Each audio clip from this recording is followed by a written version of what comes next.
সজনে ফুলের এই রেসিপিটা আশা করি সবার খুব ভালো লাগবে। সারা বছর তো সজনে ফুল পাওয়া যায় না।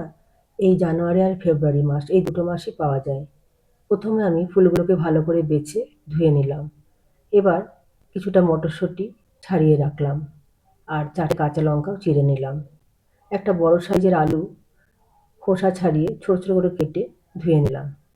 এবার কড়াই গরম হলে তার মধ্যে 3-4 চামচ সর্ষের তেল দিয়ে দিলাম। ধুয়ে রাখা আলুগুলোকেও তেলের মধ্যে দিয়ে দিলাম। হাফ চামচ হলুদ দিলাম, পরিমাণ মতো নুন, আর কেটে রাখা লঙ্কাগুলো।